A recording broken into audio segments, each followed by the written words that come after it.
የኢትዮጵያ ሕዝብ በራሱ አምኖ ራሱ ተሳትፎ ራሱ ፈልጎበት ራሱ ተነጋግሮበት ባጸደቀው ህገ መንግስት አይደለም እየተዳደረ ያለው። ሌሎች ሰዎች አጽድቀው አመጣው ጫንቃው ላይ በጫኑበት ህገ መንግስት ነው እየተዳደረ ያለው። ስለዚህ ለሀገራችን የሰላም እጦት ዋናው መንስኤ የውሸት ፌደራሊዝም። እኔ የፈለኩትን ወይም እኔ መናገር የፈለኩትን ብቻ አንተ እንድታዳምጠኝ ወይም እኔ ማዳመጥ የፈለኩትን ብቻ አንተ ለኔ እንድትነግረኝ እንዳዳምጥ አይደለም። የሚመረኝ ነገርም ማዳመጥ መቻል አለብኝ። አንተም ደግሞ እኔ ስነግርህ የሚመርህን ነገር ልታዳምጥ ይገባል። ስለዚህ እኔ እኮ ፑፔት አይደለሁም፣ የገደል ማሚቶ አይደለሁም እኮ። እኔን መጥቶ እንደ ፖምፕ ነፍቶ ሂድና ተንፍስ የሚለኝ እኔ ፑፔት አይደል፣ ሰው ነኝ። እንደፈለኩ የምነፋም አይደለሁም። እንደ ሰው ልናስብ፣ እንደ ሰው ልንናገር፣ እንደ ሰው ልንኖር ያስፈልጋል። ሲሞቅ በማንኪያ ሲቀዘቅዝ በእጁ የማይበላ ዲሞክራሲ ዜጋ ፈጥረናል ወይ? እሱ ካለ የዲሞክራሲ ባህል ሊኖር ይችላል። እሱ ከሌለስ የለም። ገና ነን። 300 ሺህ ብር መስጠት አለብህ የአንድ ደብር አስተዳዳሪ ለመሆን። ለምንድን ነው ሰው ገብቶ በስነ ምግባር ትምህርት ስፔሻላይዝ አድርጎ የማይወጣው? ለምንድን በስነ ዜጋ ትምህርት ስፔሻላይዝ አድርጎ የማይወጣው? ለምንድን ለስነ ዜጋና ለስነ ምግባር ትምህርት ትኩረትና ቦታ የማይሰጠው? ትምህርት ቤት ውስጥ ለምንድን ነው ለማርክ ብቻ የምንማረው? ገንዘብ ከፍሎ ደግሞ የተገደለባቸው ለምን ብለው ሲጠይቁ በዛ ደውለው በሰዓቱ ስላልከፈላችሁ እና አገሪቱ የሰው ፋብሪካ የላትም። ያ ሁሉ ለምን መጣ? ዛሬ ከአዲስ አበባ ተነስተ በኦሮሚያ ክልል የትም ቦታ መሄዳቸው ይሄ በዘር በቋንቋ በሃይማኖት በጎሳ ላይ የተዋቀረ ፌዴራሊዝም ስርዓት ለኢትዮጵያ አያስፈልግም።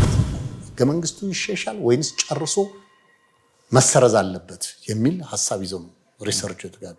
ይሻሻል የሚል ነው ማጆሪቲ ኦፍ ፒፕል። ህዋት ህገ መንግስት በኔ መቃብር ላይ ካልሆነ በስተቀር አይሻሻልም ብሎ ነው የደመደመ። ሁሉም ታጣቂዎች ኢትዮጵያ ውስጥ አንድ ቋንቋ የሚናገሩ ይመስላሉ። ሁሉም ታጣቂዎች ኢትዮጵያ ውስጥ አንድ ነገር የሚፈልጉ ይመስላሉ። ሲነሱ በህዝብ ስም ነው የሚነሱት፣ በሀገር ስም ነው የሚነሱት። ግባቸው ግን ፐርሰናላይዝድ እየሆነብኝ ነው። ስልጣን ፍለጋ እየሆነብኝ ነው።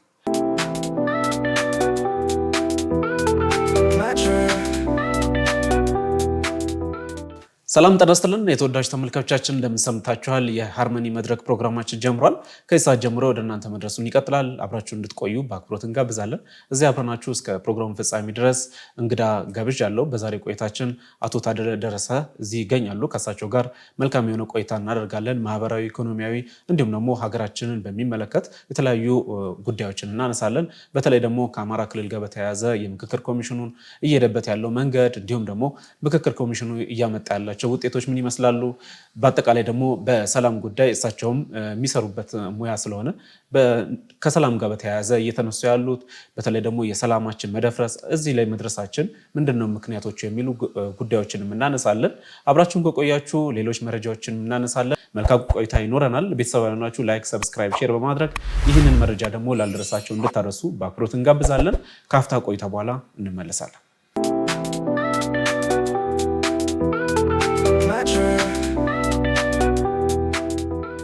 ሰላም አቶ ታደለ እንደምን አሉ? እግዚአብሔር ይመስገን አመሰግናለሁ። እንደምን አላችሁ? አለን። እንግዲህ ምናልባት ያው ለኛ ተመልካቾች ከርሶ ጋር ብዙ ጊዜ ተገናኝተናል፣ ግን ለተመልካች እንዲሁም ለአድማጮች ራስዎትን ያስታውቁኝና ወደ ዛሬ ወደ ያዝናቸው ጉዳዮች እናልፋለን።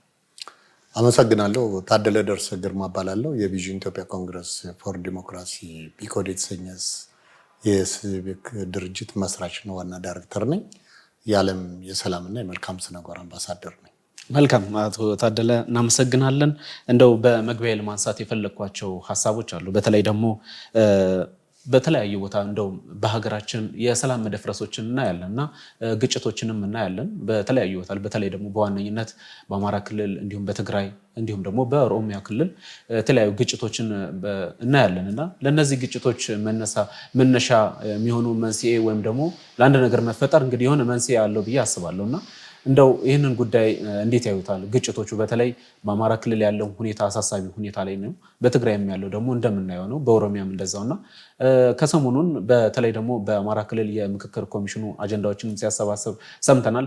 አንዳንድ ጊዜ በተለይም የተለያዩ ቦታዎች አጀንዳ ማሰባሰብ ሂደቶች እንዳደረገ ይታወቃልና በኦሮሚያ ክልል ያነሳው አጀንዳዎች ምናልባት ከእርሶ ጋርም ተገብተን ያወራንበት ነው። በተለይ የአዲስ አበባን ጉዳይ አንስተን ተነጋግረናል ያኔና እንደው በአማራ ክልል የተነሳው አጀንዳዎች በአጠቃላይ ደግሞ የሰላሙ ሁኔታስ ምን ይመስላል? ከዛን ጀምራ ሌሎች ሀሳቦችን ደግሞ እንቀጥላለን።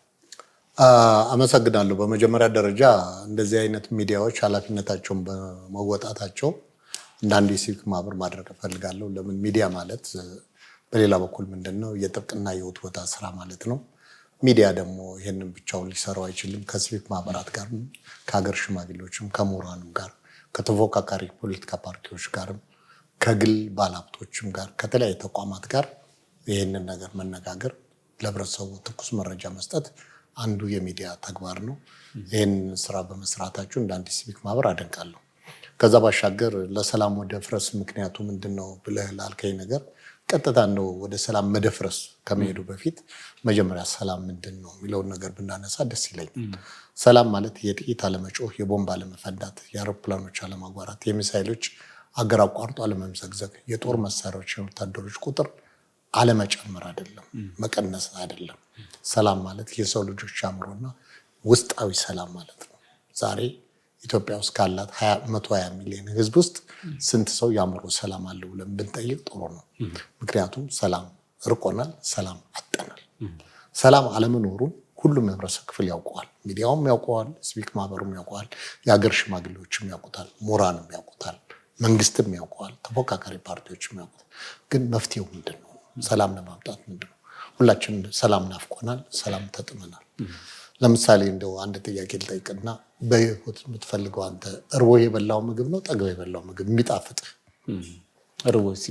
እርቦ የበላው ምግብ ወይም ጠምቶ የጠጣ ውሃ ስትጠጣ ይጣፍጣል። እርቦ የበላው ምግብ ስትበላ ይጣፍጣል።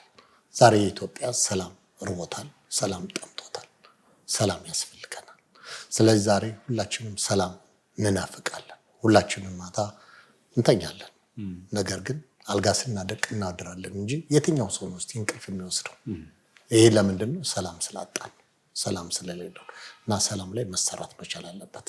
ሰላም ላይ እነማን ይስሩ? ሁሉም ባለድርሻ አካላት ሊሰራ ይገባል። ሁሉም ባለድርሻ አካላት፣ ሲቪክ ማህበር፣ የሃይማኖት ተቋማት፣ ተፎካካሪ ፓርቲዎች፣ ሚዲያ ተቋማት፣ እንደገና ደግሞ የትምህርት ተቋማት፣ ምሁራን፣ መንግስት ራሱ ስለ ሰላም ያገባኛል፣ ይመለከተኛል፣ እኔም ባለድርሻ አካል ነኝ ብሎ መስራት ይጠበቅበታል። ስለዚህ ሰላም አጠናል።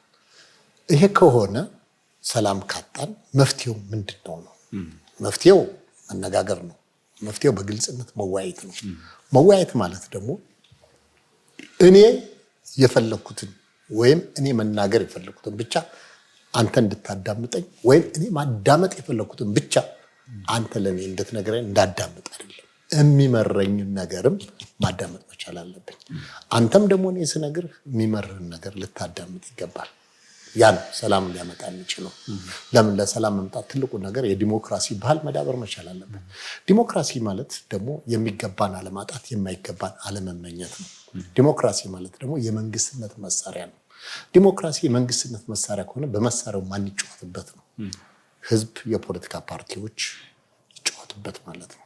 በዚህ ረገድ ለሰላም መምጣት ሁላችንም የዲሞክራሲን ባህል ማዳበር ይኖርብናል። ሰዎች የሚያስቡትን እንዲናገሩ፣ የሚናገሩት ላይ ፍሪደም ኦፍ ኤክስፕሬሽን የንግግር ነፃነት መኖሩን ማሳየት ያስፈልጋል። ገና ስትናገር አስቀድመ የምትፈርጀው ከሆነ ይሄ የዲሞክራሲ ባህል ስላልዳበረ ሰዎች ስለ ሰላም መናገር አይፈልጉም እና ሰው ከንግግር ነፃነትን ማዳበር መቻል አለበት። የሰው ልጅ የሚለየው ከሌላው ነገር ምንድነው? ጠረጴዛ አለ። ለምሳሌ ጠረጴዛ፣ እኔ ከዚህ ጠረጴዛ የምለየው ራሴን ችዬ መንቀሳቀስ እችላለሁ፣ ማሰብ እችላለሁ፣ መናገር እችላለሁ። ይሄ ጠረጴዛ ጉዝ ነው። ሰው ካላንቀሳቀሰው አይንቀሳቀስም። ማሰብ አይችልም፣ መናገር አይችልም። ስለዚህ የሰው ልጅ ካልተናገረ ደግሞ የተዘጋበት መቃብር ማለት ነው። ስለዚህ ሰው ልጅ መናገር መቻል፣ እንዲናገር ደግሞ የዲሞክራሲ ባህል መብቱ ሊጠበቅለት ይገባል።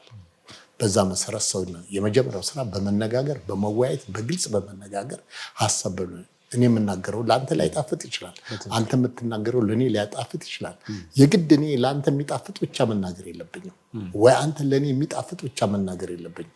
ይሄ ከሆነ ችግር አለ ማለት ነው። ስለዚህ ያንን ማስተናገድ ስችል፣ መወያየት ስችል፣ የሀሳብ ልጅነቶች ሲስተናገዱ ምን ይመጣል? የዲሞክራሲ ባህል እየዳበረ ይሄዳል። ከዛ በኋላ መግባባቱ ይኖራል። ማጣት የማይገባን ነገር እናገኛለን፣ ማግኘት የሚገባን ነገር እናገኛለን። ለምን? ዲሞክራሲ የሚገባን አለማጣት፣ የማይገባን አለመመኘት ነው። ሰው ነኝ፣ ማሰብ ፈልጋለሁ። ሰው ነኝ፣ መናገር ፈልጋለሁ። ሰው ነኝ፣ እንዲያዳምጡኝ እፈልጋለሁ። ሰው ነኝ፣ አዳምጣለሁ። ይሄ ባህል ሲዳብር ሰላምን ማምጣት ይቻላል። ሁሉም ባለድርሻ አካላት ለዚህ ደግሞ ኃላፊነት አለው። በራሳችን ሀሳብ ብቻ ተወጥረን እኔ ያልኩት ይሁን የምንል ከሆነ ይሄ ዲሞክራሲ ባህል አይደለም። ያ ግን አሁን ባለው በኢትዮጵያ ሁኔታ አለ ብለው ያምናሉ? ለምሳሌ ሀሳብ እንደፈለጉ እኮ ተነስቶ ሰላማዊ ሰልፍ ማድረግ አይቻልም። ሀሳብን እንደፈለጉ መግለጽ አይቻልም። እንደውም እኮ እያየን ነው። በፓርላማ ራሱ ሀሳባቸውን አስተያየታቸውን የሰጡ ሰዎች ሲታሰሩም እያየን ነው። እና ይሄ ነገር እውነት አለ ታዲያ በኢትዮጵያ እኮ? ይሄ እንዲመጣ ኤክሰርሳይዝ መደረግ መቻል አለበት። ለምሳሌ በአንድ አባባል አለ። ምንድነው አንዱ ትልቁ አባባል? መጀመሪያ አክተሩ አለ ወይ ነው። አክተሩ ሳይኖር ቲያትር አይኖርም። መጀመሪያ ቲያትር እንዲኖር ምን መኖር መቻል አለበት? የቲያትረኛው አክተር መኖር መቻል፣ ቲያትሩን የሚሰራው መኖር አለበት። መጀመሪያ የዲሞክራሲ ባህል እንዲኖር ኢትዮጵያ ውስጥ ዲሞክራት ዜጋ መኖር መቻል አለበት። ኢትዮጵያ ዲሞክራት ዜጋ አላት ወይ? የመጀመሪያው ጥያቄ ይሄ ነው። ዜጋው ካለ እኮ ያንን ባህል ኤክሰርሳይዝ ማድረግ፣ ሁሉም የራሱን ሀሳብ ስላንጸባረቀ እንጂ የዲሞክራሲ ባህል ዲሞክራሲ ማለት ነው የምንፈልገውን አለማጣት፣ ያጣነውን ነገር የምንፈልገውን ነገር ማግኘት እና መብታችን ነው። የሚገባንን አለማጣት፣ የማይገባንን አለመመኘት ነው ዲሞክራሲ። እኔ ሰው ነኝ፣ በቃ ምን ይገባኛል? አንድ ሰው ሊያደርግ የሚገባው ነገር ይገባኛል። ስለዚህ እኔ እኮ ፑፔት አይደለሁም፣ የገደል ማሚቶ አይደለሁም እኮ። እኔን መጥቶ እንደ ፖምፕ ነፍቶ ሂድና ተንፍስ የሚለኝ እኔ ፑፔት ሰው ነኝ። እንደፈለኩ የምነፋም አይደለሁም። ስለዚህ የተነገረኝን ነገር ሰማለሁ፣ የሚጠቅመኝን ወስዳለሁ፣ የማይጠቅመኝን ወስዳለሁ። እኔ ደግሞ የራሴን ሀሳብ እንድገልጽ እንጂ እንደው ሰዎችን ለማስደሰት ብዬ ያልሆነ ነገር ባደርግ ታሪክም ይታዘበኛል፣ ሰውም ይታዘበኛል። ስለዚህ እንደ ሰው ልናስብ፣ እንደ ሰው ልንናገር፣ እንደ ሰው ልንኖር ያስፈልጋል። ሁሉም ነገር ያልፋል፣ የማያልፍ ነገር የለም። ስለዚህ ሰዎችን የመናገር መብት አለኝ ብዬ የሰዎችን ስሜት መንካት የለብኝም። የመናገር መብት አለኝ ብዬ ስለዚህ የምናገረው የሌሎችን ስሜት የማይነካ መሆን አለበት። ሰብስታንሱ ላይ ነው ማተኮር ያለብን እንጂ ግለሰቦች ላይ አይደለም እኮ ማተኮር ያለብን። ግለሰቦች ግን ዊክነሳቸው፣ ድክመታቸው ሲነገራቸው ለመቀበል ፈቃደኛ አይደሉም። ለምንድን ነው? የመጣንበት ባክግራውንድ ነው፣ የቆየንበት ባክግራውንድ ነው። ስለዚህ ይህንን መቀበል መቻል አለብን። እኔ የራሴ የሆነ ደካማ ጎን አለኝ፣ የራሴ የሆነ ጠንካራ ጎን አለኝ። በጠንካራ ጎኔ እንትላለው፣ ደካማ ጎኔን ደግሞ እንዳሸሽል እድሉ ሊሰጠኝ ይገባል እንጂ እንደው ዝም ብዬ እንደ ገደል ማሚቱ የተነገረኝን ነገር ብቻ ሄጄ የምተፋ ከሆነ እኔ የዲሞክራሲ ባህል አልገባኝም። ስለዚህ መጀመሪያ የምንናፍቀው ያ ዲሞክራት ዜጋ አለ ወይ? ሲሞቅ በማንኪያ ሲቀዘቅዝ በእጁ የማይበላ ዲሞክራት ዜጋ ፈጥረናል ወይ? እሱ ካለ የዲሞክራሲ ባህል ሊኖር ይችላል። እሱ ከሌለስ የለም፣ ገና ነን ማለት ግን ምንድነው? አሜሪካ ዲሞክራሲን በ24 ሰዓት አልገነባችም፣ ዛሬም ዲሞክራሲ እኛ በ24 ሰዓት አንገነባ የሚባል ነገር ይሄ ጊዜ ያለፈበት ፋሽን ነው። ደርግም ሲለን ነበረ፣ ወያኔም ሲለን ነበረ። ዛሬም ብልጽግና ይሄን እንዲለን አንፈልግም። ለምን? የዲሞክራሲ ባህል በቀስታ ነው የሚገነባው፣ አያሰድም። ይሄ እኔም ሰው ነኝ፣ የምነገረው ነገር ቦታ ሊሰጠው ይገባል። እኔም ሰው ነኝ፣ ሰዎች የሚናገሩት ቦታ በእኔም ዘንድ ቦታ ሊኖረው ይገባል። የመደማመጥና የመነጋገር ባህል መኖር ይገባል። ገና ስናገር ይሄን ለማለት ፈልጎ ነው ተብዬ የምፈረጅ ከሆነ የዲሞክራሲ ባህል አልገባን። ስላልገባን ባህሉ ገና ነን። ለምን? ገና አክተሩ አልተፈጠረም። እና አጠቃላይ ማን ነው ዲሞክራት? who is democrat? where is democrat? ማን ነው ዲሞክራት? ዲሞክራቱስ የት አለ? ይሄን ጥያቄ ብንጠይቅ ይሄ ጥያቄ መልስ ለማግኘት እንቸገራለን። በዛ ሁኔታ ከተነጋገር ሊኖር ይችላል። ገና አንድ ሐሳብ ስንናገር ለምን ተናገርክ የምንባል ከሆነ ባህሉ አለመዳበሩን ያሳያል። እኔ ስናገር እኔ ለተናገርኩት ነገር ሁሉም የሚያጨበጭብልኝ ከሆነ ገና ዲሞክራት ባህል አልዳበረም ማለት ነው። እኔ ደግሞ የምናገረውን ነገር ሁሉም የሚጠላ ከሆነ የዲሞክራሲ ባህል አልዳበረም ማለት ነው። ስለዚህ ማመዛዘን መቻል ይኖርብናል። አዎ ሰዎች በተናገሩት ንግግር እየታሰሩ ነው፣ በተናገሩት ንግግር እየተጠየቁ ነው። ለምሳሌ እንደው አይተን እንደሆነ ፓርላማ ላይ አሁን ብንሄድ የሕዝብ ተወካዮች ምክር ቤት 540 መቀመጫ አለው ይባላል። የተለያዩ አካላት ነው። አንድ የሕዝብ ተወካዮች ምክር ቤት አባል ከበስተጀርባው 100 ሺህ ሕዝብ አለ እና ያ የሕዝብ እንደራሴ የተወካይ ምክር ማንን ወክሎ ነው እዛ ቁጭ ያለው? 100 ሺህ ሕዝብ ወክሎ ነው ቁጭ ያለው። እና አንድ ነገር ሲነገር ያ የሚያጨበጭበው ሰውዬ አንድ ነገር በመቃወም የሚያጨበጭበው ሰውዬ 100 ሺህ ሕዝብን ድምጽ ነው ይዞ ያለው። ለዛም ማሰብ ይኖርብናል እንጂ ደስ ሲለን የምናጨበጭብ፣ ደስ ሲለን የማናጨበጭብ፣ ሰው ሲናገር የምንስቅ፣ የምንፈልገው ነገር ሲሆን ደግሞ የምናዳምጥ ነው። ይሄ ተገቢ አይደለም። ከአንድ ዜጋም አይጠበቅም። በዚህ ረገድ ለማን ነው የምናጨበጭበው? ለምንድን ነው የምናጨበጭበው? ለማጨብጨብ ምክንያት ሊኖረኝ ይገባል እኮ። ለመቃወም ምክንያት ሊኖረኝ ይገባል። ሳጨበጭብም ምክንያት ሊኖረኝ ይገባል። ስቃወም ምክንያት ሊኖረኝ ይገባል እንጂ ሰው ለማስደሰት የማደርገው እኔንም ራሴን ትዝብት ውስጥ ጥለዋለሁ። ትዝብት ውስጥ አልኩ ማለት ያ የወከለኝ ህዝብ እንደራሴ የወከለኝ ህዝብ በእኔ መደሰት ይገባል እንጂ በእኔ ቅር ሊሰኝ አይገባም። በሌላው ሁኔታም ደግሞ ይሄ እኮ መጀመር ያለበት ዲሞክራሲ ከራስ ነው። በራስ ተጀምሮ በቤተሰብ ውስጥ አልፎ በትምህርት ቤት ውስጥ አድርጎ ጎልብቶ ነው። እኛ ሀገር እኮ ዲሞክራሲ ባህል የሚጀመረው የት ነው? ፓርላማ ላይ ነው።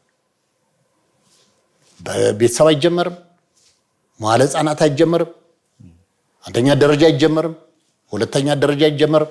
ሃይ ስኩል አይጀመርም። ዩኒቨርሲቲ አይጀመርም። የት ነው የሚጀመረው? እኛ ሀገር ዲሞክራሲ ፓርላማ ውስጥ ነው። ስለዚህ ዲሞክራሲ ዜጎች ያስፈልጋሉ። ለዚህ ደግሞ አስፈላጊው የስነ ዜጋና ስነ ምግባር ትምህርት መሰጠት መቻል አለበት። ዛሬ ሰው ገብቶ በአካውንቲንግ ስፔሻላይዝድ አድርጎ ይወጣል፣ በኢኮኖሚ ስፔሻላይዝድ አድርጎ ይወጣል፣ በቋንቋ ስፔሻላይዝድ አድርጎ ይወጣል። ለምንድን ነው ሰው ገብቶ በስነ ምግባር ትምህርት ስፔሻላይዝ አድርጎ የማይወጣው?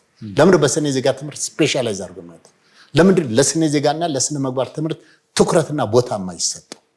ትምህርት ቤት ውስጥ ለምንድን ነው ለማርክ ብቻ የምንማረው? እንደሌላው ዋጋ ተሰጥቶት በዛ ያለፍን ልጆች በዛ ኤክስፐርት የሆኑ ተማሪዎች ነገ የዲሞክራሲና የሰብአዊ ባህልን ለማዳበር አይቸገሩም።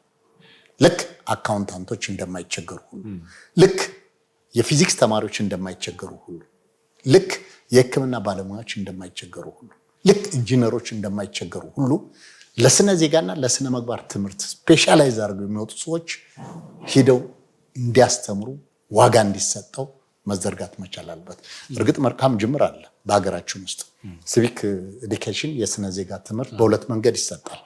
አንደኛ መደበኛ ትምህርት በሆነ መንገድ ፎርማል በሆነ መንገድ ይሰጣል። ሁለተኛው ደግሞ ትምህርት ኢንፎርማል በሆነ በሲቪክ ማህበራት ይሰጣል።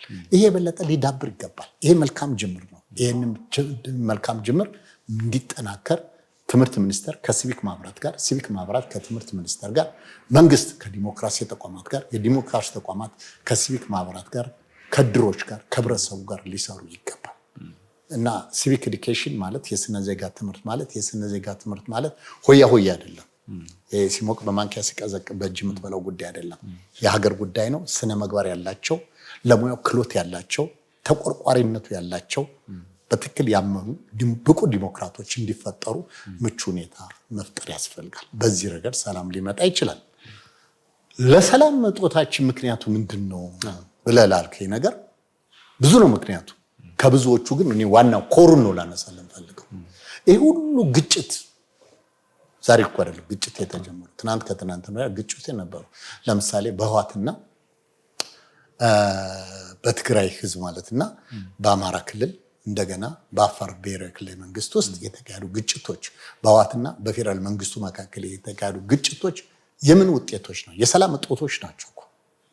እዛ ላይ ለታሪክ እንተው፣ ለባለ ታሪኮች እንተው። እዛ ላይ የወደመውን ንብረት፣ የጠፋውን ንብረት፣ በአጠቃላይ የወደመውን ኢንፍራስትራክቸር እና የጠፋውን የሰው ህይወት ለባለሙያዎችና ለታሪክ እንተው። ኢትዮጵያ ወደ 50 ዓመት ተመልሳ ብትሄድ እኮ የማተካው ንብረት ነው የወደመው እዛ አካባቢ። ያ ለምን መጣ መጠየቅ ያስፈልጋል። እንሂድ ኦሮሚያ ክልል። ዛሬ በኦሮሚያ ክልል ያለው የሰላም እጦት ምንድነው መንስኤው? ያ ሁሉ ህዝብ እየታገተ ከ250 ብር የተጀመረው ዛሬ 1 ሚሊዮን ብር ደርሷል። በነፍስ ወከፍ መኪና ማቃጠል ነበረ፣ ዛሬ ቆሟል። መኪናውን ማቃጠል ትንሽ የቆመ ይመስላል። በነፍስ ወከፍ ሰው ገንዘብ እንዲከፍሉ ይፈልጋል። ካልሆነም ይገሏቸዋል። ካልሆነ ደግሞ አግተው ይወስዷቸዋል። አግተው ወስደው ደግሞ ለቤተሰባቸው ስልክ ይደወልና እስከዚህ ቀን ድረስ በዚህ አካውንት ይሄን ገንዘብ ካላስገባችሁ እንገለዋለን ይሏቸዋል። ገንዘብ ከፍሎ ደግሞ የተገደለባቸው ለምን ብለው ሲጠይቁ በዛ ደውለው በሰዓቱ ስላልከፈላችሁ እና አገሪቱ የሰው ፋብሪካ የላትም። ያ ሁሉ ለምን መጣ? ዛሬ ከአዲስ አበባ ተነስተ በኦሮሚያ ክልል የትም ቦታ መሄድ አትችልም። ቀጥለ ወደ አማራ ክልል እንዴት? በአማራ ብሔራዊ ክልላዊ መንግስት ከፍተኛ የሆነ የሰላም ችግር አለ። ሰው ዘመድ ሙቶበት ልቅሶ መሄድ አይችልም በመኪና። ሰው ዘመድ ሙቶበት ከአማራ ክልል ወደ አዲስ አበባ ለሰርግ መሄድ አይችልም፣ ለሰርግ መምጣት አይችልም። ሁሉም በአውሮፕላን ነው። አውሮፕላኑ ደግሞ ወረፋ እንዳይመስልህ። ድሮ 2000 ብር ከፍለህ ትሄድበት የነበረው ራውንድ ትሪፕ የአውሮፕላን ዋጋ ዛሬ 10,040 ብር ነው። በአጭር ጊዜ መቁረጥ ከፈለክ ለምሳሌ ዛሬ ቆርጠህ ባህር ዳር ነገ መሄድ ከፈለክ 10,040 ብር መቁረጥ አለብህ። በ9,000 ብር ለመሄድ ከፈለክ ከአንድ ሳምንት በፊት ከ15 ቀን በፊት መቁረጥ መቻል አለብህ። ለራውንድ ትሪፕ ነው። ድሮ ለራውንድ ትሪፕ 2 ጊዜ ደርሶ መልስ 2,000 ብር ነበር። ይሄን ማን ነው የሚችለው? ይሄን ስለማይችል ሰው በመኪና መሄድ ይመርጣል። በመኪና ሲሄድ ደግሞ ይታገታል። ታግቶ ደግሞ ገንዘብ። ስለዚህ መንቀሳቀስ የዚህ ሁሉ መንስኤው ምንድነው? የችግሩን መንስኤ ምክንያት ማወቅ የችግሩ መፍትሄ አንድ አካል ለማወቅ ሁሉ ባለድርሻ አካላት ፍቃደኛ ሊሆን ይገባል። በተለያየ ቦታ ተናግረናል። ዛሬ አንተ እዚህ ሚዲያ ላይ ያነሳው ጥያቄ በተለያየ መድረክ ላይ ተነጋግረንበታል፣ መልስም ሰጠንበታል። መፍትሄውስ ምንድነው ተብሎ መፍትሄው አንድና አንድ ነው። ይሄን የውሸት ፌዴራሊዝም ማስተካከል ብቻ፣ ሌላ ነገር የለም። ይሄ በዘር በቋንቋ በሃይማኖት በጎሳ ላይ የተዋቀረ ፌዴራሊዝም ስርዓት ለኢትዮጵያ አያስፈልጋትም። ይሄው አየን እኮ በዚህ በውሸት ፌዴራሊዝም በዘር በቋንቋ በጎሳ በተዋቀረ ፌዴራሊዝም ስርዓት በትግራይ ውስጥ በተፈጠረው ችግር፣ በአማራ ብሔራዊ ክልል መንግስት በተፈጠረው ችግር፣ በአፋር ብሔራዊ ክልል በተፈጠረው ችግር የስንት ዜጎች ሰብአዊ መብትን የተናገሩ፣ የስንት ሰዎች ህይወትን የተፈናቀሉ፣ ስንት ንብረት ነው የወደመው። ኦሮሚያም እንደዛው ነው፣ አማራ ክልልም እንደዛው ነው። ስለዚህ ይሄን ማስተካከል ያስፈልጋል። ይሄን ለማስተካከል መፍትሄው ምንድነው? ያለምንም ቅድመ ሁኔታ ህገ መንግስቱ መሻሻል መቻል አለበት። ኢትዮጵያ እየተከተለች ያለችው ህገ መንግስት መሻሻል መቻል አለበት። ለምን?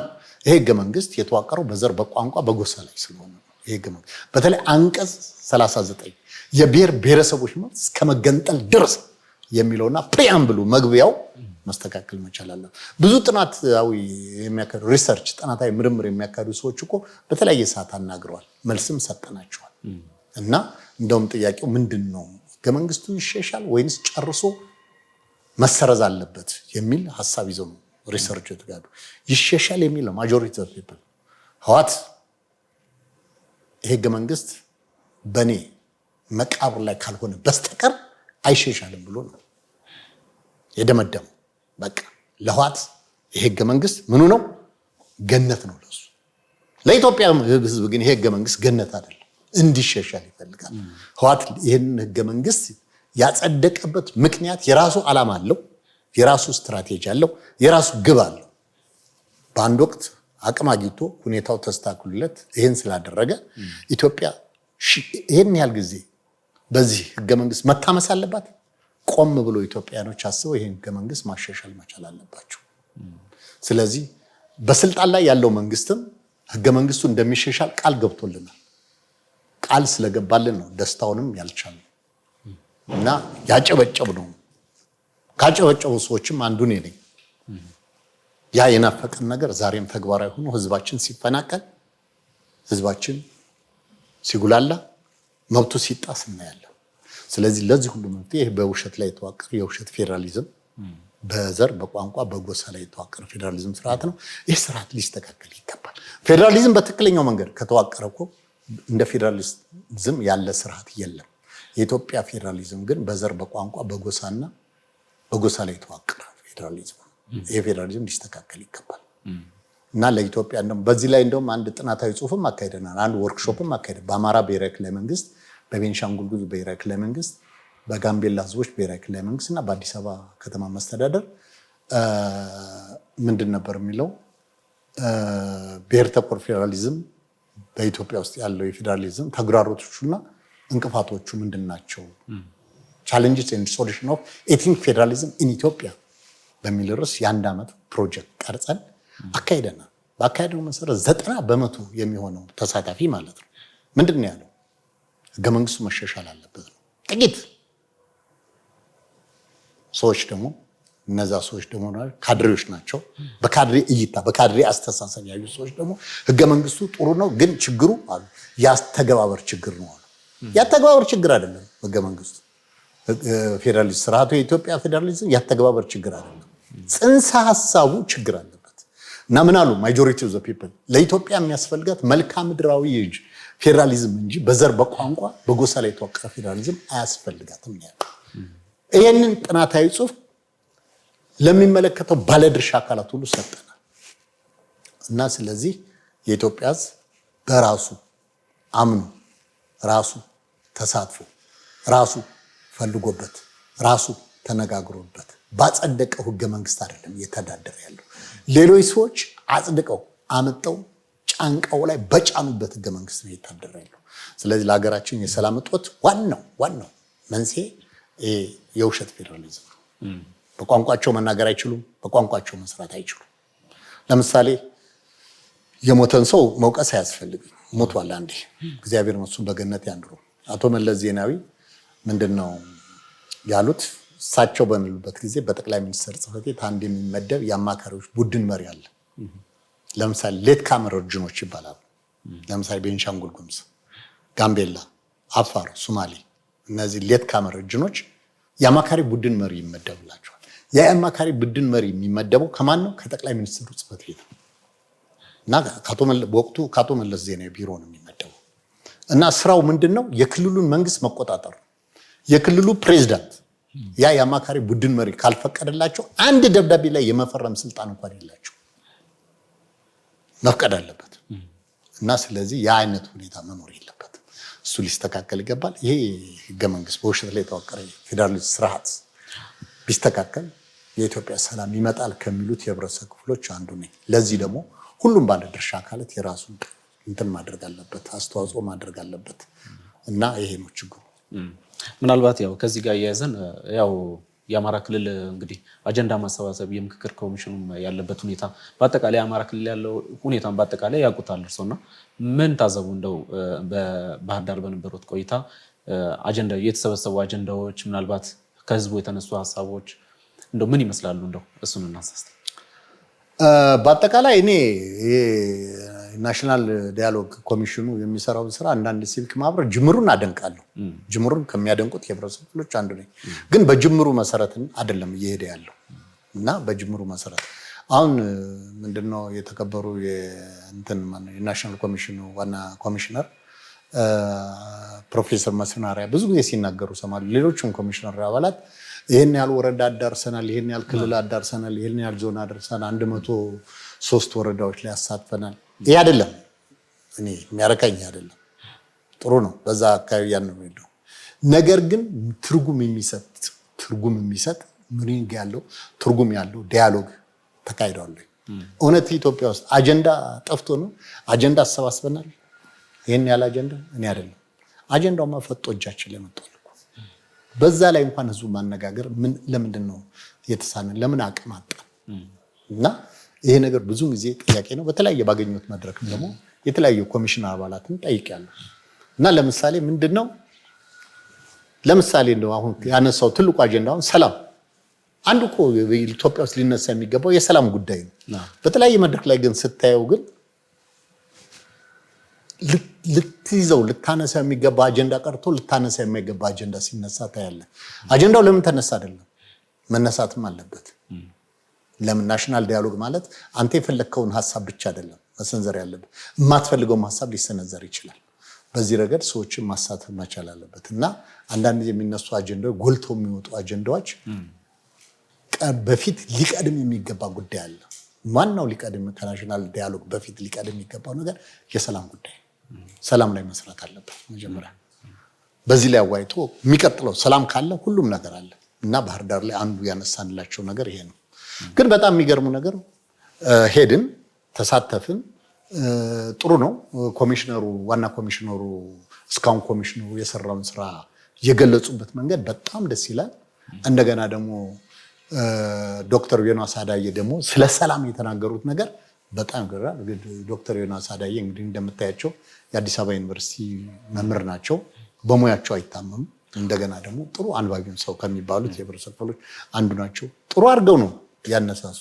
በመጨረሻ ግን የሚገርም የጠየቅናቸውን ጥያቄ መልስ አልሰጡንም። ለምንድነው መልስ ያልሰጡን?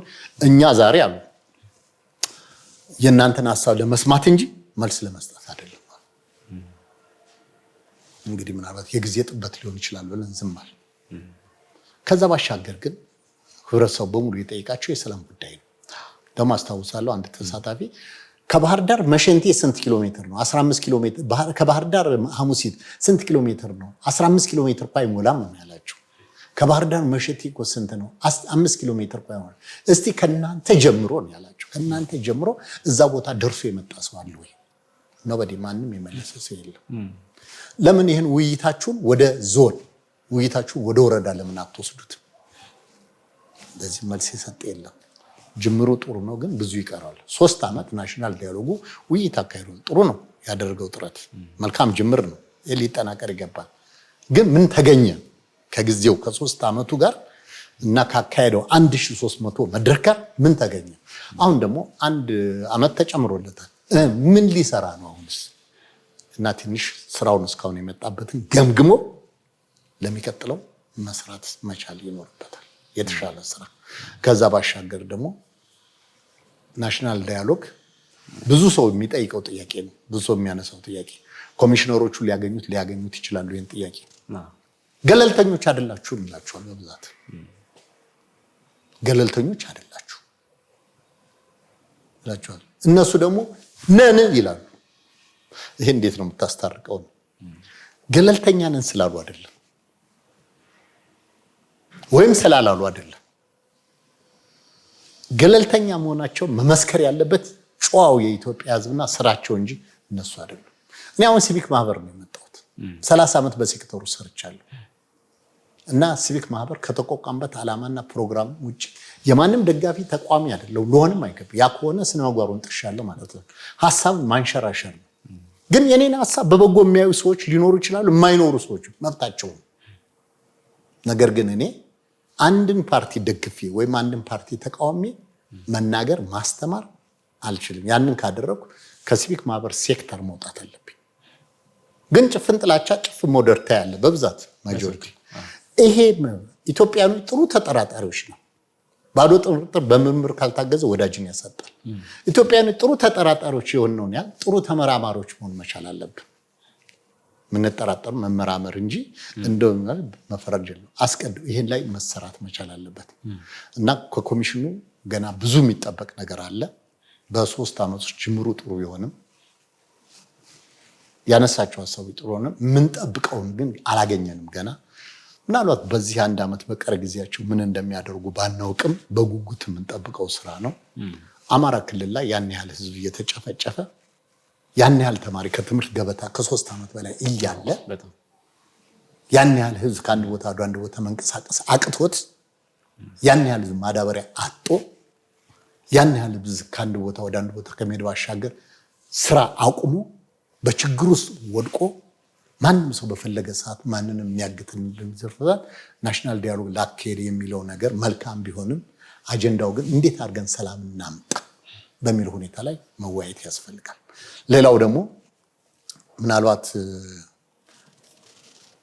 እድሉን ባገኝ ልጠይቃቸው የነበረ ጉዳይ ተሳታፊዎችን እንዴት ነው የመረጣቸው? የተሳታፊዎቹ ክራይቴሪያ ምንድን ነው? መመዘኛ ብዬ እዚህ ላይ ብዥታ አለ። እኔ ብቻ አይደለም ብዙ ሰው ብዥታ አለ እና ከዚህ በፊት በተደረገው ምርጫ ተሳታፊዎቹ በቃ ህዝብን ወክለው የህዝብን አሜኔት አግኝተው የሚመጡ ተሳታፊዎች አይደሉም እና ያም ሁኔታ አማራ ክልል የተደገመ ይመስለኛል። ለምን ህብረተሰቡ ተወያይቶ እኔን ከሊት ፕሬዘንት ያደርጉናል ተብሏል። ጫካ ያሉትም በራሱ እኮ አልተሳተፉም። እና ስለዚህ አማራ ክልል ናሽናል ዳያሎግ አካሄድኩ ካልክ ናሽናል ዳያሎግ ለአማራ ክልል ያስፈልገው ለማን ነው? በተጠቁ አካሎችና በመንግስት አካላት መካከል ከሆነ ውይይት እንዲካሄድ የፈለገው እነሱንም ማካተት መቻል አለበት። ስለዚህ ዋን ሳይድድ የሆነ በአንድ በኩል አንድ መስመር ብቻ የያዘ ውይይት ነው የተካሄደው እንጂ ሁሉንም ህብረተሰብ ያካተተ ውይይት አልተካሄደም ባየሁት ሁኔታ ላይ። ከዛ ውጪ ደግሞ ባለው ሁኔታ ላይ አሁንም ቢሆን ጊዜ አለ፣ አልመሸም። በዚህ ጊዜ መጠቀም ያስፈልጋል። ቢቻል ታጣቂ ኃይሎች ምንድን ነው የሚፈልጉት? መንግስትስ ምንድን ነው የሚፈልገው? እና አንዳንድ ጊዜ ናሽናል ዳያሎግ መተማመኛውና ጋራንቲው ምን እንደሆነ ባላውቅም ያለምንም ቅድመ ሁኔታ ከፈለጉ ታጣቂ ኃይሎች መጣው እንዲደራደሩ እድል እንሰጣለን፣ ጋራንቲ እንሰጣለን። እንዴት ነው ናሽናል ዳያሎግ ለታጣቂ ኃይሎች ጋራንቲ ሊሰጥ የሚችለው? ይሄን ለመስጠት የሚያስችል አቅምስ አለው ወይ? እዚህ ላይ መታሰብ ይገባዋል። ለምሳሌ ታጣቂ ኃይሎች ከኢትዮጵያ ውጭ እንወያይ ቢሉስ? እዚያ እንወያይም ከኢትዮጵያ ውጭ መብታቸው ነው እኮ። ይህንንስ ማስተናገድ ይችላል ወይ? እና ከዚህ ረገድ አኳያ ቆም ብሎ ማሰብ ያስፈልጋል። እና ለኢትዮጵያ የመጀመሪያው የሚያስፈልገው ነገር ከምንም በፊት የህልውና ጉዳይ ነው። ከምንም በፊት የሰላም ጉዳይ ነው። ከምንም በፊት የኑሮ ጉዳይ ነው። ህልውናው የለም፣ ሰላም የለም።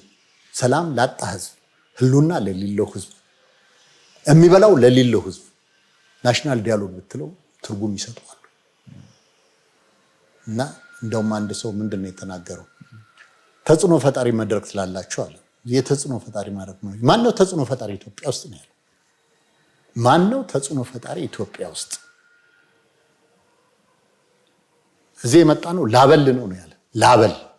ላበል ነው የመጣ ነው። ሙሉ ነው ተጽዕኖ ፈጣሪ? ማን ነው ተጽዕኖ ፈጣሪ?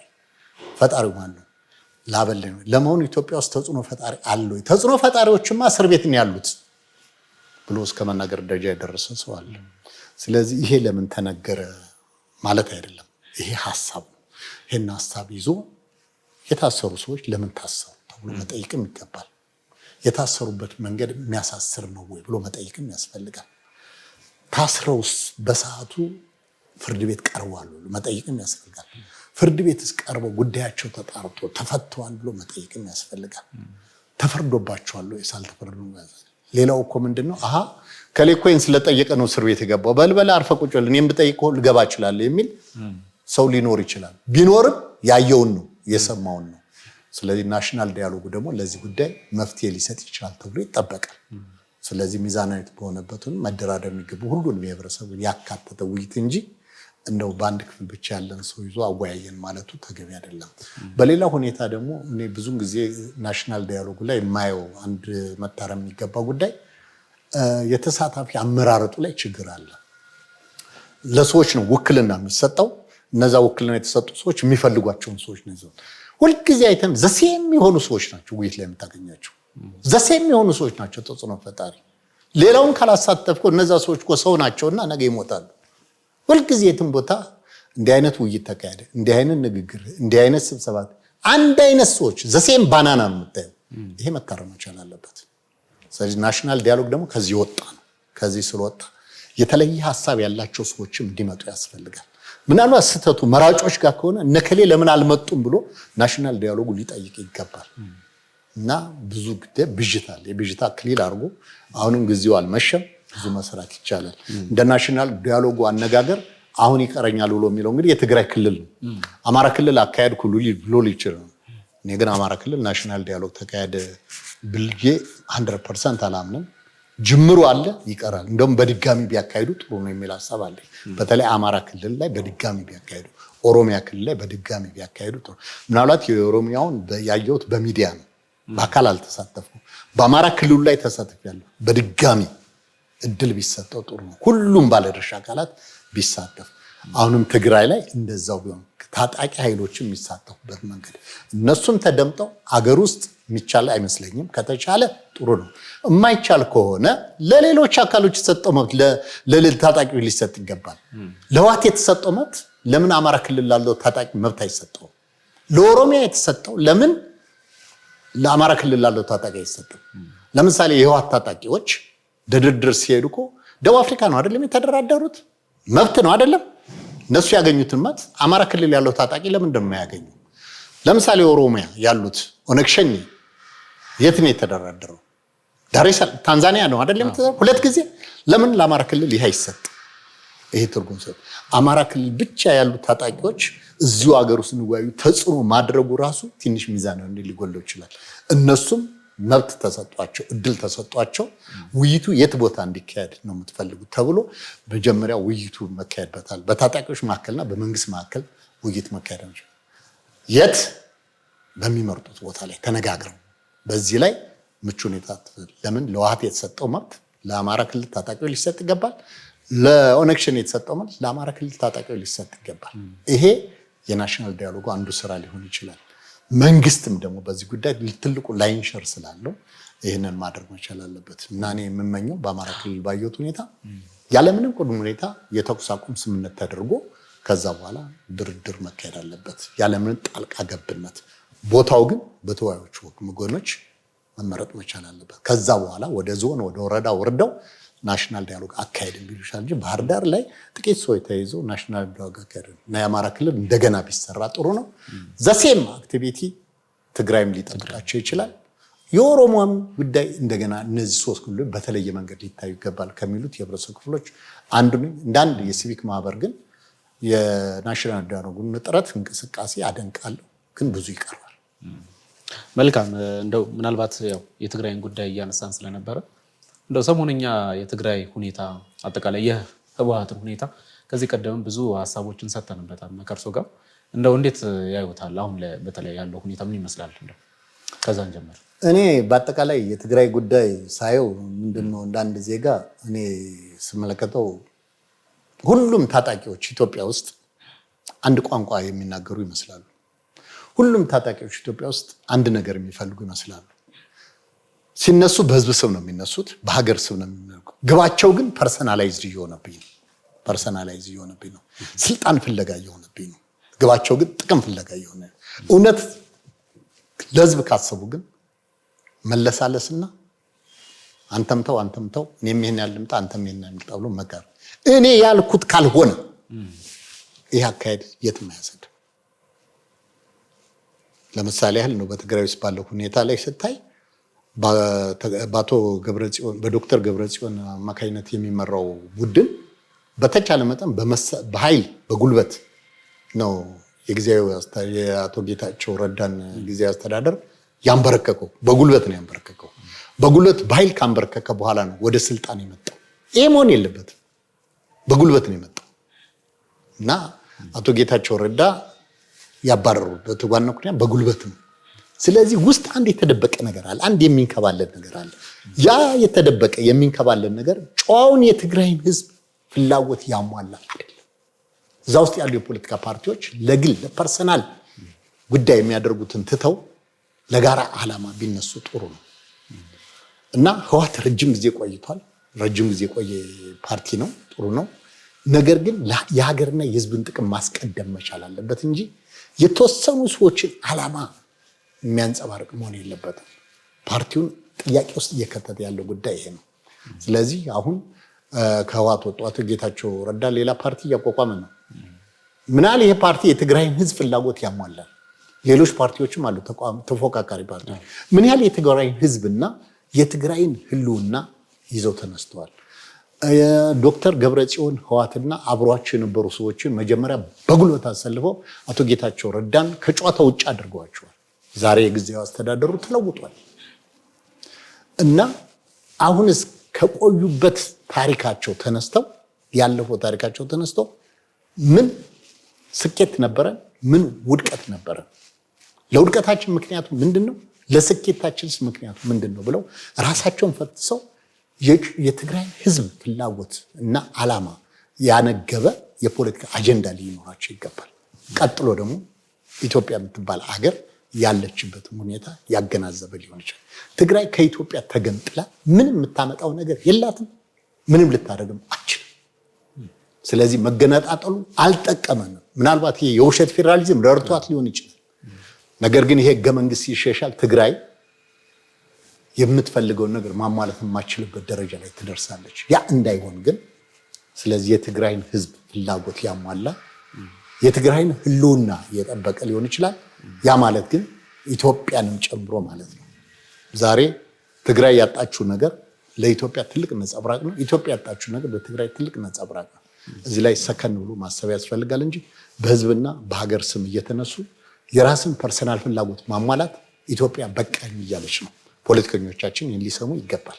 ስለዚህ ለህዝብ ስም ከተነሱ የህዝብን ፍላጎት ያራምዱ፣ በሀገር ስም ከተነሱ የሀገርን ፍላጎት ያራምዱ እንጂ የነሱን ፍላጎት ብቻ ይዘው እኔ ካልኩት አይሁን ብለው ራሳቸው ቀዳሽ ራሳቸው ባራኪ መሆን የለባቸው። ይሄ መስተካከል መቻል አለበት።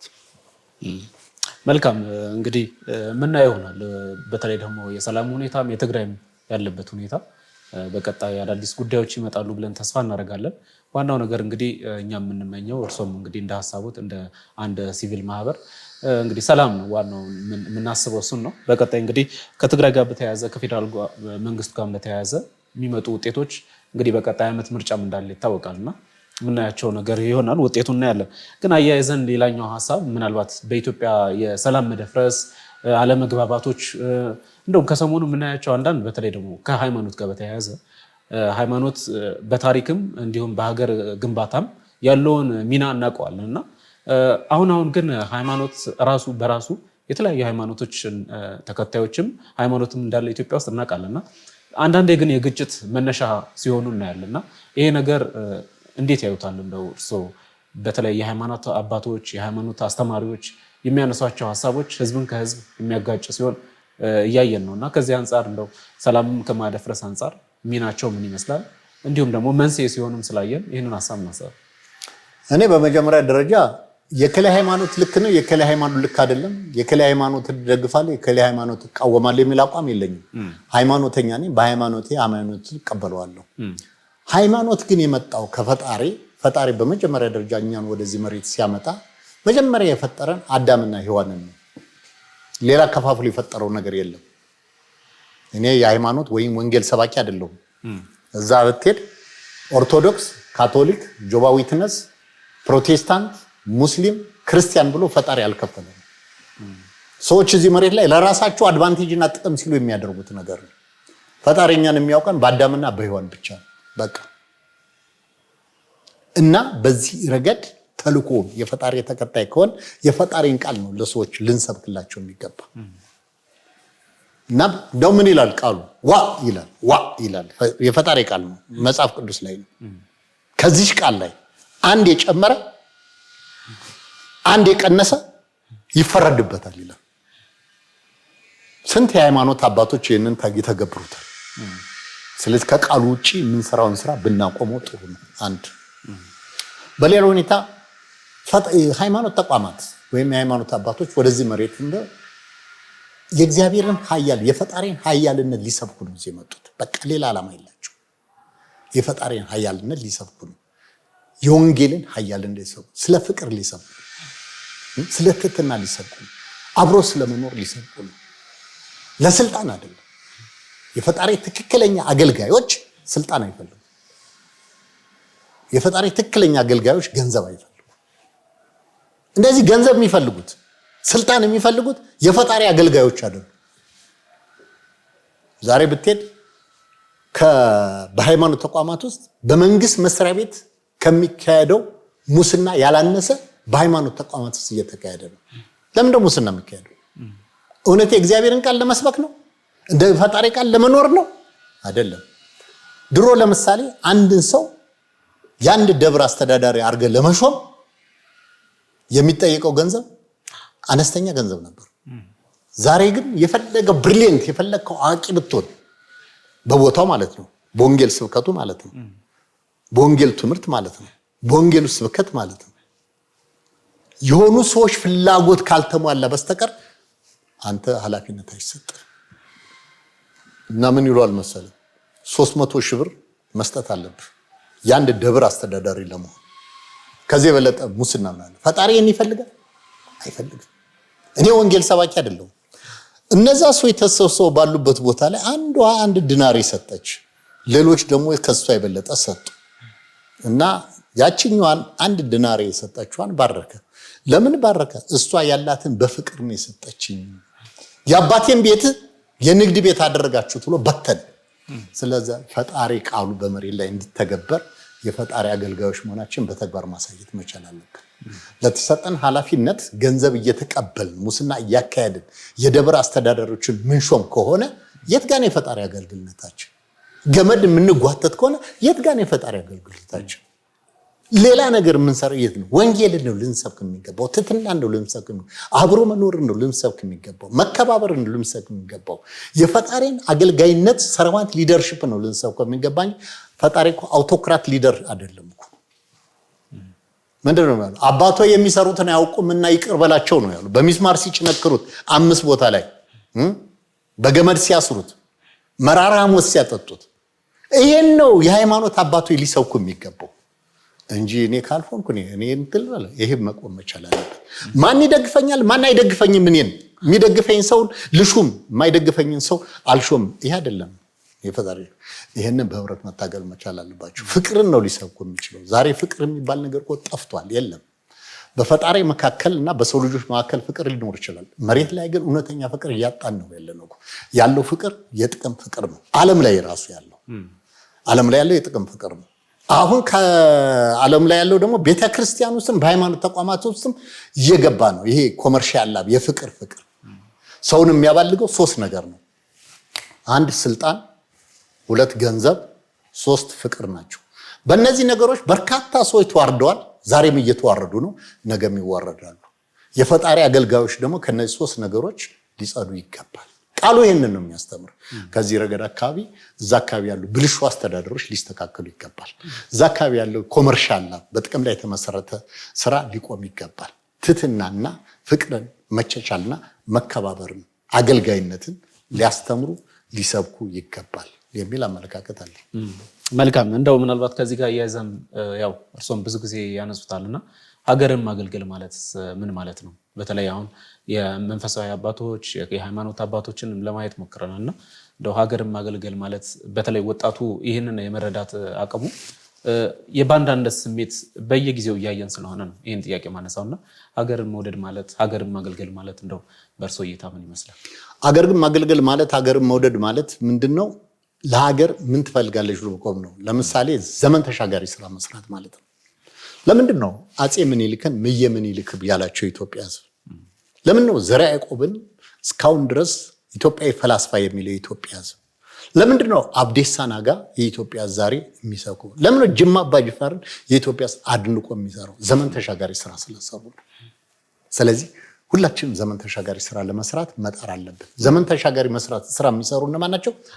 አገልጋይ መሪዎች ናቸው። ሰርቫንት ሊደርሺፕን ኤክሰርሳይዝ ያደርግ ናቸው።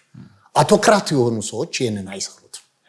እና አገርን መውደድ ማለት አገርን ማገልገል ማለት ይሄ ነው። ትህትናን ማስቀደም ማለት ነው። ለሌሎች ሰዎች ቀድሞ መገኘት ማለት ነው። በሚገኝበት ቦታ ላይ ቅድሚያ ጥቅም የሚያስገኝ ነገር ሌሎችን ማስቀደም ማለት ነው። እንደገና መስዋዕትነት የሚያስከፍል ነገር ካለ ከሌላው ቀድሞ መስዋዕትነት ለመቀበል መዘጋጀት ማለት ነው። እውነተኛ መሪዎች፣ አገልጋይ መሪዎች ህዝብ ምን አለ ነው የሚሉ ህዝብ ምን አለ ነው የሚሉት እንጂ እኔ ምን አልኩ አይሉ። ህዝብ ምን አለ? እግዚአብሔር ነፍሳቸውን በገነት ያኑረውና አባባ ጃንሆይ ምን ያላሉ? አባባም ጃንሆይ በነበሩ በሰዓቱ ደህንነት ነበራቸው እኮ። የአባባ ጃንሆይ ደህንነቶች ይሄዳሉ። ምንድነው አባባ ጃንሆይ ደህንነቶችን ሲልኳቸው የሚሏቸው? እስቲ እረኛ ምን ብሎ ዘፈነ ነው የሚሏቸው። እረኛ ምን ብሎ ዘፈነ ይሄዳሉ። ደህንነቶች ያያሉ፣ ያዳምጣሉ። ያዳምጡት እንደው ለአባባ ጃንሆይ ይናገራሉ። ኧረ ምንም አልዘፈነ፣ ይሄን ዘፈነ ካሏቸው አባባ ጃንሆይ ይረጋጋሉ። ምንም አልዘፈነም ካሏቸው አይ ጠርጥር ከገንፎም ይገኛል ስንጥር ብለው ራሳቸውን ይፈትሻሉ። ይሄ የምንድነው? የአገልጋይነት መሪ ባህሪ ነው። ሰውን ማዳመጥ ነው። አገልጋይ መሪ ከሆነ ሰውን ታዳምጣለህ። እኔ ያልኩት ብቻ ይሁን አትልም። አገልጋይ መሪዎች የስልጣን ሱስ የለባቸውም። የስልጣን በሽተኞችም አይደሉም። አገልጋይ መሪዎች የእውቀት ድሃም አይደሉም። ባላቸው እውቀት ያገለግላሉ። የውሸት ስራን አይሰሩ። ባላቸው የትምህርት ደረጃ አቅማቸው ፈቀደ ይሰራሉ። አገልጋይ መሪዎች አይዋሹም። ከሶስቱ ነገሮች ነፃ ናቸው። ከስልጣን ሱስ፣ እንደገና ደግሞ ከገንዘብ፣ እንደገና ደግሞ ከፍቅር ብልሹ ፍቅር የኮመርሻል ላብ የጸዱ ናቸው። ከእውቀትም የነጹ ናቸው። ባላቸው እውቀት ያገለግላሉ። በነገራችን ላይ መማር ጥሩ ነው። መማርን የመሰለ ነገር የለም። የሰው ልጅ ካልተማረ ችግር ነው። አለመማርና ድህነት የማንም መጫወቻ ያደርጉሃል። አለመማርና ድህነት መማር ያስፈልጋል። ድሃ ላለመሆን ደግሞ መስራት ያስፈልጋል። ለመስራት ደግሞ በስራ ክቡርነት ማመን ያስፈልጋል። በስራ ክቡርነት ለማመን ደግሞ ሸሚዝን ጠቅላላ አድርጎ ስራ ሳይንቁ መስራት ያለ። ዛሬኛ ዝቅ ብለን መስራት እንኳን አንችልም። ለምን? አገልጋይ መሪዎች ስላልሆነ። ትንሿን ነገር ሰራተኛ እንቀጥራለን። ኢቭን ቤታችን ውስጥ የጠጣነው የሻይ ብርጭቆ እንኳን አናነሳም። ቤታችን ውስጥ የበላንበትን ምግብ ሳህን አንስተን እንኳን አናጥብም። ቤት ውስጥ ባለቤታችን አልጋ ስታነጥፍ ወይም ኩሽና ስትሄድ እኛ አልጋ እናነጥፍም። ወይም እሷ ሌላ ነገር ስትሰራ እኛ ቤት አንወለውልም። ወይም እሷ ቤት ስትሰራ እኛ ውሃ አንቀዳም። አገልጋይ ስላልሆን እግራችንን አጣመን እራት አልደረሰም እንዴ ምሳ አልደረሰም እንዴ እንላለን። አገልጋዮች ስላልሆን ነው። ጓሯችን ውስጥ አትክልት ማምረት እየቻል ከስንፍናችን ብዛት የተነሳ አትክልት ለመግዛት እንረባረባለን። እርግጥ ቦታ የሌላቸው ሰዎች ሊኖሩ ይችላሉ። ቦታ ኑሯቸው ሽንኩርት መትከል፣ ጎመን መትከል፣ ሰላጣ መትከል አይፈልጉም። ለምን? አገልጋይ ስላልሆን። ጤና አዳም ለብዙ ነገር መድኃኒት ነው። የግድ ጤና አዳም የሚያስገኘውን መድኃኒት ሐኪም ሄደህ መጠየቅ የለብህም። ጓሮህ መትከል ብታጣ እንኳን በቃ ተክለህ ሻይ ስትጠጣ ቡና ስትጠጣ ጤና አዳም ላይ ብታደርግ ከብዙ ነገሮች ፈውስ ትሆናለህ። ይሄን እንኳን ለምን? አገልጋይ ስላልሆን ነው።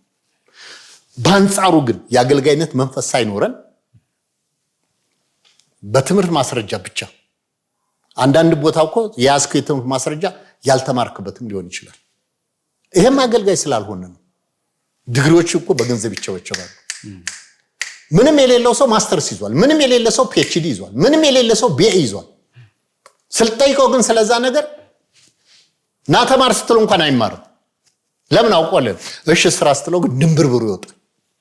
እና ከዚህ ሁኔታ ከብልሹ አስተዳደር አገልጋይ የሆኑ መሪዎች ባላቸው እውቀት ሀገርን ያገለግላሉ እንጂ በውሸት ዲግሪ አይሸፈኑም። የትምህርት ማስረጃቸው እንደ ክርስትና ወረቀት ጣራ ላይ ሰቅለው ፒኤችዲ ያለኝ ያለኝ ማስተርስ አለኝ። ይሄ ወሬ ነው። ያስከው የትምህርት ማስረጃ ይመሰክርልሃል ወይስ ይመሰክርብሃል? ያስከው የትምህርት ማስረጃ እንዲመሰክርልህ ያስፈልጋል እንጂ እንዲመሰክርብህ አያስፈልግም። ከመሰከረልህ አንተ አገልጋይ መሪ ነህ። ከመሰከረብህስ ተገልጋይ መሪ ነህ። ሳትማር ነው ያዝከው፣ ቀርተህ ነው ያዝከው፣ በዲግሪ በገንዘብ ነው ያዝከው፣ በሌላ መንገድ ነው ያዝከው። ጥፋቱ ዲግሪውን ያዘው ሰው፣ ዲግሪውን የሰጠ ሰው። አሁን እኮ ቢፈተሽ እያንዳንዱ ሲወሰደው ዲግሪ ራሱን ሪፕሬዘንት አለማድረጉ ታያለ። ሰርተፊኬታችን እኛን ይወክላል፣ ዲፕሎማችን እኛን ይወክላል፣ ቢኤያችን እኛን ይወክላል፣ ማስተርሳችን እኛን ይወክላል፣ ፒኤችዲያችን እኛን ይወክላል። የሚወክልላቸው ሰዎች እንዳሉ የማይወክልላቸው በርካታ ሰዎች አሉ። እነዛ ሰዎች አገልጋይ አይደሉም፣ ተገልጋይ ናቸው። ስለዚህ በራሳቸው አይተማመኑም። አንድ ቦታ ሄደህ ተናገር ብትላቸው የሚናገሩት ነገር የላቸው። አልተማሩማ። ቀድተው ነው ያመጡታ። ገዝተው ነው ዲግሪውን ያዙት፣ ወይም አስፈራርተው ነው ዲግሪውን ያዙት። እዛ መምራት አቅቷቸው መስራት አቅቷቸው ሲንገዳገዱ ታያቸዋል። እናውቃለን እኮ አንዳንድ ሰው ንግግር አዘጋጅልኝ በእንግሊዝኛ ቋንቋ ተብሎ ሰው አዘጋጅቶላቸው ሄዶ ያችን ብቻ ሸምድደው ትልልቅ ስብሰባ ላይ ንግግር አድርገው ዞር ያለ ጥያቄ ሲጠይቁ ወገቤን የሚሉ ሰዎች እኮ አጋጥመውናል፣ አይተናል። አገልጋዮች አይደሉም። አገልጋይ መሪ ማለት ራሱ ዝቅ አድርጎ እኔ ከሰው በላይ ነኝ አይደለም የሚል አገልጋይ መሪ እኔ ከሰው በታች ነኝ። ሶቅራጥስ ምንድን ነው ያለው? ትልቁ ፈላስፋ ነው። እኔ የማውቀው ቢኖር አለ ሶቅራጥስ። እንግዲህ እኔ የማውቀው ቢኖር አለ አለማወቄን ነው አለ። ይህ ኖሌጀብል እውቀት አባት ነው፣ የእውቀት ሰው ነው፣ ፈላስፋ ነው። ሌላው ሰው ግን እኔ የማውቀው ኑሮ ማወቄን ነው ይላል። አስቀድሞ ገና ስብሰባ ሲያስገድ ደደብ ይላል። የሰው ደደብ የለም። እና ከዚህ መውጣት መቻል አለብን። አንዱ ዶክተር ነው፣ ጓደኛዬ ነው፣ አሜሪካ ነው ያለው። እዚህ ያለ የአገልጋይነት መንፈስ ባህሪ የለውም፣ ግን በሕክምና ሙያ ፒኤችዲ ያለው የጠጣበትን ብርጭቆ ያነሳም፣ አልጋ ያነጥፍም፣ ውሃ ይቀዳም፣ ሁሉን ነገር ጠያቂ ነው። ትንሽም ሆነ ስራ ካለሽ ማዘዝ ነው። መታዘዝ መስራት የሚባል ነገር የለም። ዲቪ ሞልቶት አሜሪካ ሀገር ሄደ። ደረሰው በል እንግዲህ ስራ እስከምንሰጥ ድረስ ለአንድ ሳምንት ረፋሉት። እሺ አለ። ከአንድ ሳምንት በኋላ ና ስራ ተገኝቶላል ናሉና ወሰዱት። ሄደ ስራ ሊሰራ። እሺ አሉና አንድ ሆቴል ወሰዱና 30 ድስትና ብረት ድስት አወጣው። ከዛሬ ቀን ጀምሮ ስራዬን ይሄን ነጥብ አሉት። ሽሩጡን አድርጎ አሁን ድስት ያጥባል፣ ብረት ድስት ያጥባል። ዶክተር እንዴት ነው ስራ? ጥሩ ነው። አሜሪካ ሀገር ስራ ይናቅም ይላል። ኢትዮጵያ ውስጥ እያለ ግን ስራ ይንቅ ነበር። አንዱ ጓደኛዬ ይሄን ያደረገው አሁንም አሜሪካ ሀገር ድስት እያጠበ ነው፣ ብረት ድስት እያጠበ ነው። ሌላው ደግሞ እንደዚሁ ተምሮ ጨርሶ ሁሉን ነገር እንትን ብሎ እሱም ተመሳሳይ እድል አጋጠመው። ሄደ በልረፍ አሉት። እንደ አጋጣሚ የድሃ ልጅ ስለነበረ ድሃ ስልህ አንጻራዊ በቃ የተወሰኑ ሰዎች ያገኙትን እድል ማግኘት ያልቻለ ሰው ነው። በዚህ ሆቴል ረፍ ስራ ነገ ትጀምራለህ አሉና ይሄ ሙቅ ውሃ ነው፣ ሻወር እዚህ ውሰድ እና ሙቀቱ እንዳይበዛ እዚህ ላይ ውሃ ትቀይጣለህ። ልክ ሲስተካከል ካንተ ተጠቀም። ይሄ ገነት አይደለም እንዴ መቼ ወጣውልኝ እንደው መቼ ሻወር በወሰድኩ አለ እና ነገ ስራ ትጀምራለህ አሉና መኝታ ክፍሉን አሳይተውት ሄዱ። ከመቅጽበት ልብሱን አወለቀና የለበሰው ልብስ ሄደና እዛ ሻወር ቦታ ገብቶ ታጠበ። በህይወቱ ሻወር ቤት ገብቶ ታጥቦ ያውቅም። ግፋቢል ውሃ ሙቆ ቢታጠብ በብረት ድስት ወይም በድስት ካገኝ፣ ካልሆነ በቀዝቃዛ ውሃ፣ ያም ውሃ ሲያገኝ፣ ካልሆነ ወንዝ ነው የሚታጠበው።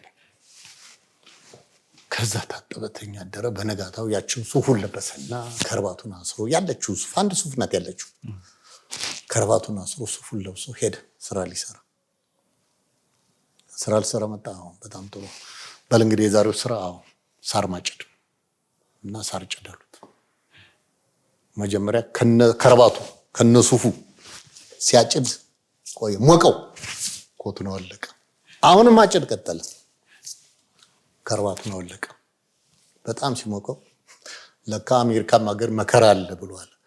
ስለዚህ አገራችን ወርቅ ናት፣ አገራችን ያልተነካ ድንግል መሬት ናት። የስራ ባላችን ይለወጥ፣ ዝቅ ብለን እንስራ። ይህን ስንሰራ የስራ ባላችን ሁላችን እንበለጽጋለን። ስንፍና የድህነት ማግኔት ነው። ከስንፍና እንድላቀቅ። ለዚህ ደግሞ ሁሉም ባለድርሻ አካላት የራሱን አገልጋይ መሪ ማለት ዝቅ ብሎ የሚሰራ የሌሎችን ሀሳብ የሚያዳምጥ ለሀገርና ለእንትን የቆመ እኔ ከማለት እኛ የሚል ሀሳብ የሚያስቀድም እና አገልጋይ ወይም ሰርቫንት ሊደርሺፕ እንለዋለን። መልካም አቶ ታደለ እጅግ አድርገን እናመሰግናለን። ለሀገራችን የሚያስፈልገው አንድ ዋነኛው እሱ ነው። እንግዲህ የስራ ባህላችን የተጎዳ እንደሆነ ይታወቃልና እንዲሁም ደግሞ ስለ ሰላምም ለማንሳት ሞክረናል። የሀገራችንም አሁን ነባራዊ ሁኔታም ለማየት ሞክረናል እና በቀጣይ እንደው በተለይ ደግሞ ወቅታዊ የሆኑ ጉዳዮችን እንደው ለሀገር የሚጠቅሙ ሰላም ላይ ያተኮሩ ዝግጅቶችን ከእርሶ ጋር በቀጣይነት ይዘናቸው የሚመጣ ፕሮግራም ይሆናል። ለዛሬ ግን አክብረውን እዚህ ድረስ ስለመጣው አመሰግናለሁ በጣም። እኔም የህዝብ አይንና ጆሮ የሆነ ሚዲያ እንደዚህ አይነት ወቅታዊ በሆኑ ጉዳዮችና ህብረተሰቡን ይንኮረኩርና ህብረተሰቡን ደግሞ የት ነው ያለው ብሎ ራሱ እንዲጠይቅና ከሱ የሚጠበቀው ማድረግ በሚችልበት ጉዳይ ላይ ወቅታዊ ጉዳይ አንስታችሁ ስላናገራችሁ በአድማጩ ስምና በራሴ በመጣውበት ድርጅት ሲቪክ ማህበር ስም ቪዥን ኢትዮጵያ ኮንግረስ ፎር ዲሞክራሲ ከልብ አመሰግናለሁ። ስለማይነገር ስጦታው እግዚአብሔር ይመስገን። እናመሰግናለን። ውድ ተመልካቾቻችን የዛሬውን ፕሮግራማችን ያያችሁትን ይመስላል። አብራችሁን ስለነበራችሁ እጅግ አድርገን እናመሰግናለን።